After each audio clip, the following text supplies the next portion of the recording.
Good morning. This is Bakes, Kevin Baker. Welcome to Bakes Takes podcast.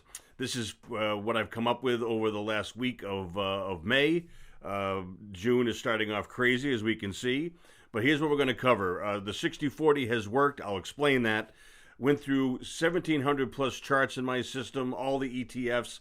Biotech looks good. Gold miners, silver miners are positive. On the negative side, emerging markets, especially China, still. Real estate, small caps, financials, junk bonds with a pretty important caveat. So let's get right into it. I was curious about the 60-40. Now, this might be a new term for some of you, but the 60-40 asset allocation is widely viewed as at least a starting point or a standard, and then people can move one way or the other based on their situation. 60% stocks, 40% bonds. Sometimes it's called equity stocks or fixed income bonds. Same kind of thing. And the idea is that the stock market over the long term has produced the biggest returns, bonds less so, but bonds serve as ballast to stocks in various circumstances. And so it in times of stock market swoons, bonds do well, and it's worked out to provide a lot of comfort in portfolios. It's worked. I can't believe it. I plugged all this in this week, and I was really surprised. 60-40 is down 1.4% year to date. It's been a heck of a ride to get there, but at the end of May, down 1.4%. In a pandemic, with all of this madness going on, thank you, Mr. Powell, Chairman Powell. The Fed has created so much liquidity that people have said, I have to be in stocks, and bonds have acted well. So we had stocks go down 33% February to March in 34 days. Unprecedented. I know that word's being thrown around a lot. And here we've bounced. Gold is up from my September presentation. I know I keep beating that dead horse. Gold's up 16.2%.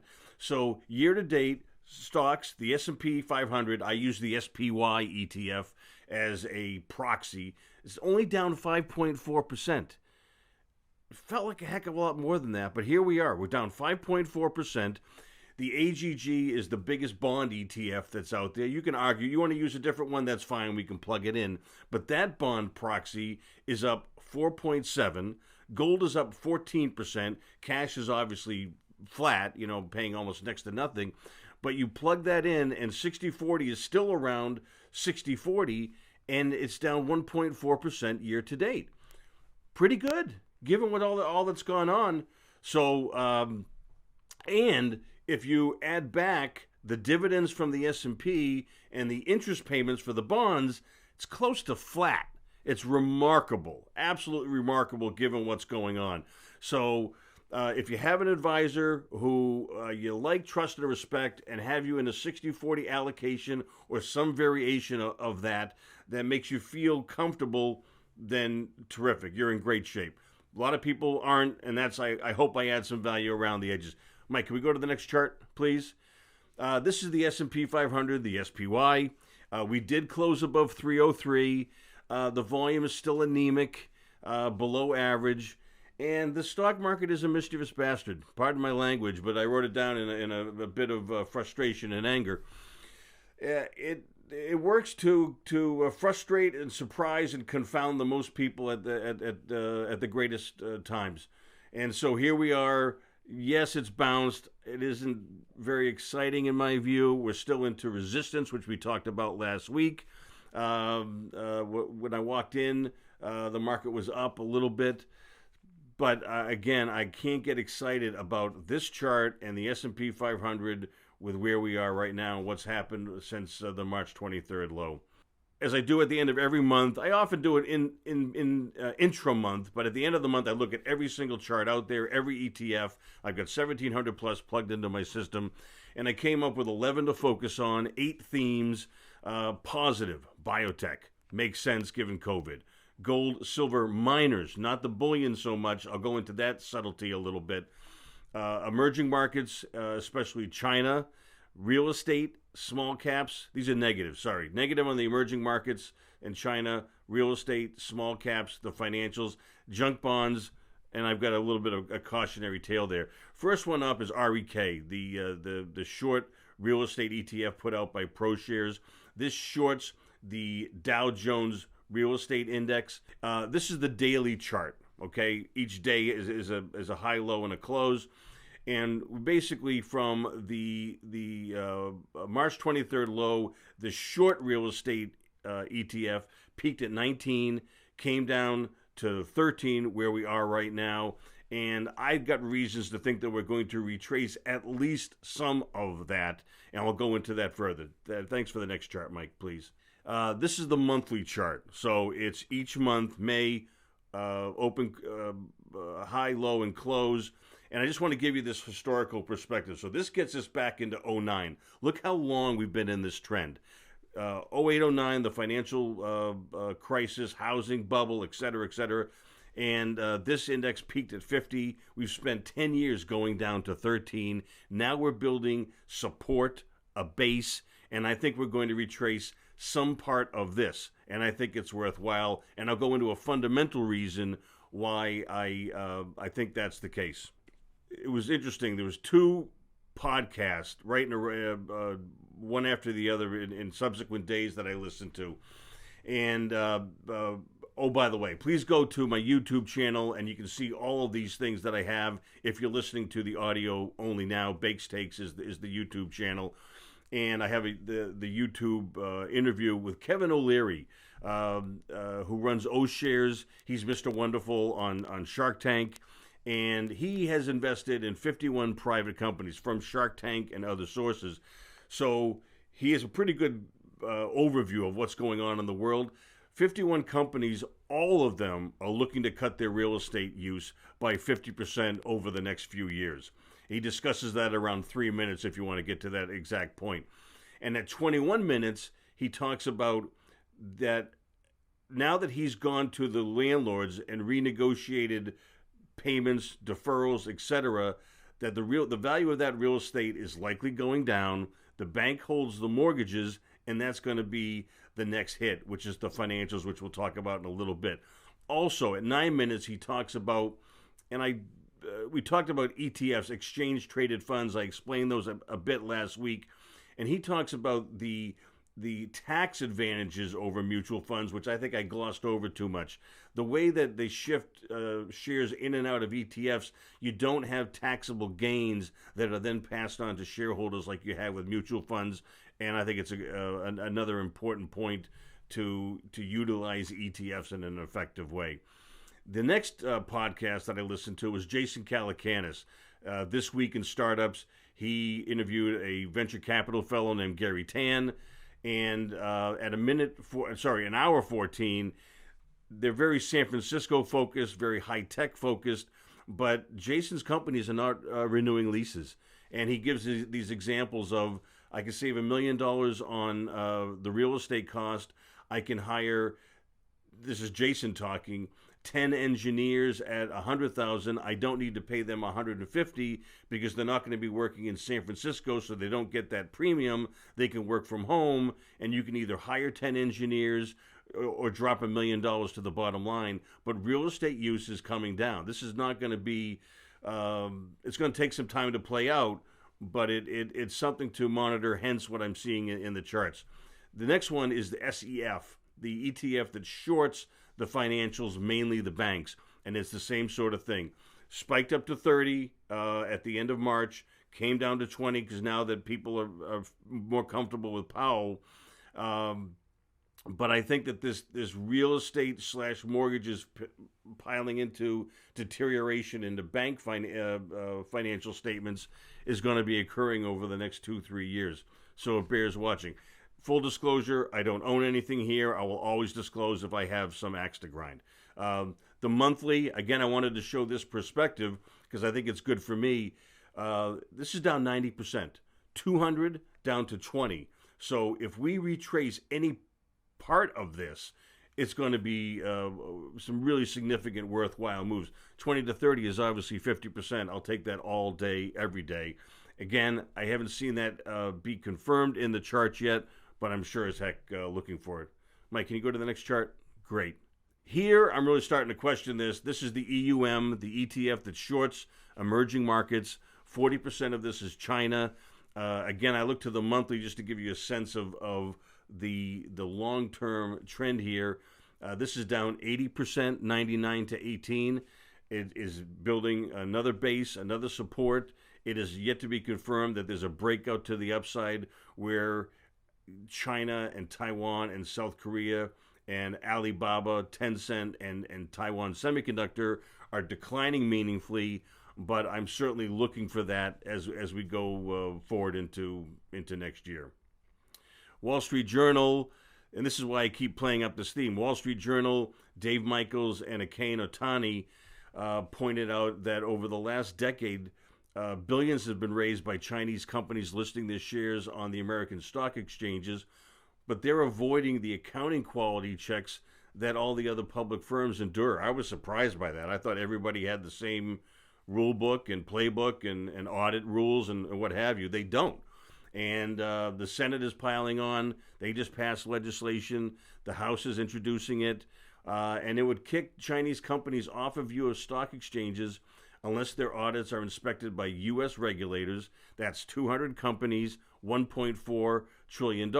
And as I mentioned last week, this is a political football, and both parties are sort of trying to find out how we can ramp up the rhetoric against the Chinese as we go into November. So that's one of the reasons why I'm negative. Alibaba and JD.com are not state-owned, but others are fully or partially under Chinese communist government control. And they are less likely to allow audits.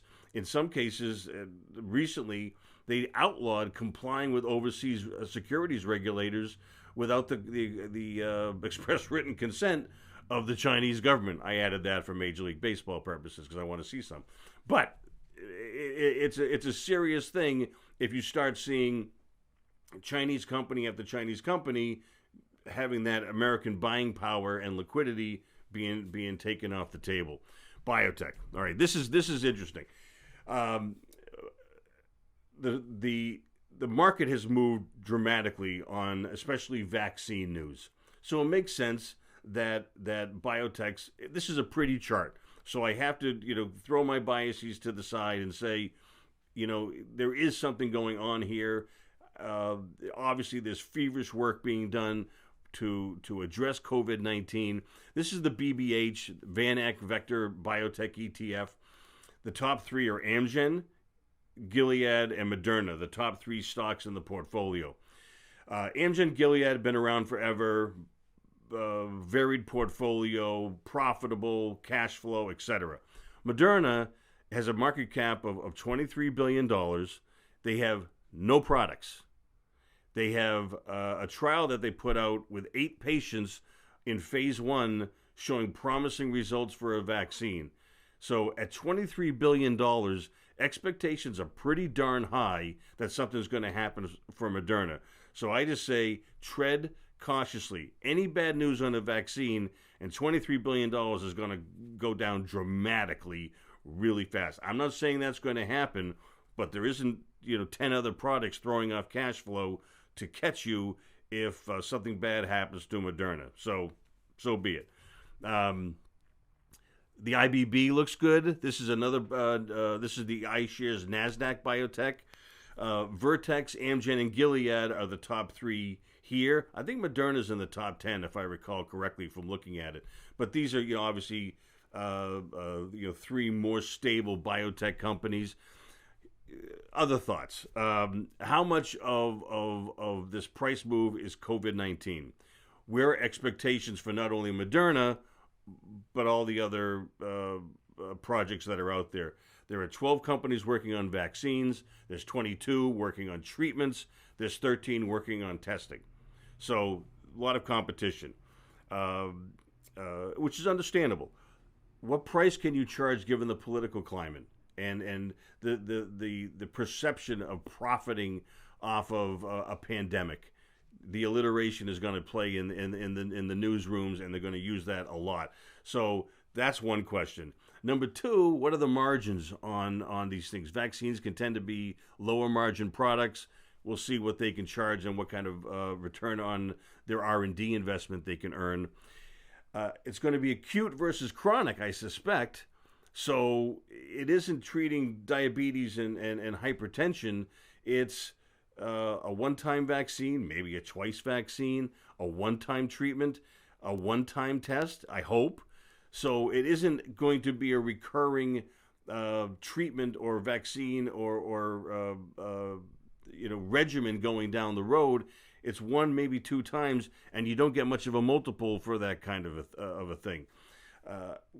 What's happening with herd immunity? Have we already had it and building up an immunity to it that is just natural over time that obviates the need for all these things that they're spending billions of dollars for? I don't know, but I think it's given the elevated expectations. I want to have you thinking about these things, and there's probably going to be what, 1, 2, 3 winners in each of these categories, and the rest are going to be losers. So do those come down more than the others go up? Again, I don't know. Another quick point. I want this to be interactive. I want you to comment, send ideas. Bakes, here's an article that you haven't seen that might change your view. I want you to include this in the next show. Have at it. Bring on conflicting points of view, and we'll have a lot of fun, and hopefully we'll all make a lot of money. The GOEX is the Global X Gold Explorers ETF.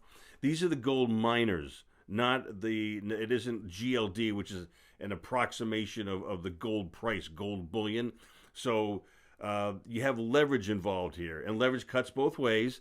But the thought is that if you have the same amount of ounces being sold, or better yet, growing ounces being sold at a higher price, the expense structure stays relatively stable and more money comes down to the bottom line. And then you can have margin and multiple expansion and have the stock prices go up way more than the gold price itself. Here, from the low, we've gone from 15 to 30. That's a 100% move, obviously. PHYS is a bullion ETF, and this has gone from 11 to 14, 25%. So you can see where the leverage works, and again, the leverage works on the downside. The silver miners look good. SIL, most of these companies also mine gold as well. But this is up 100% from the lows and looks very, very promising. The number of people who want to have the silver-gold ratio get back to some sort of normalcy, I'll put a chart in that next week, I hope, that shows you get a serious catch-up move in silver that can happen.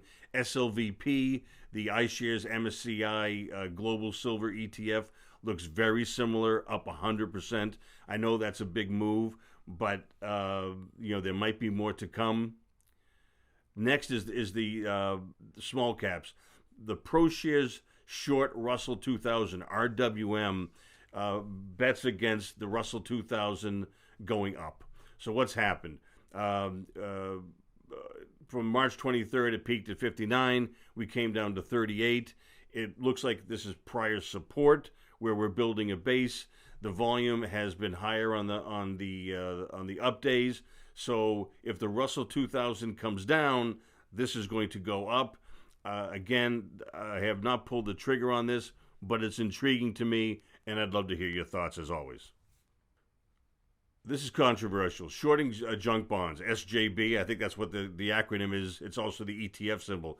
Short junk bonds. Proshrs short high yield is the more genteel term, but they were junk bonds when I started doing this in my career.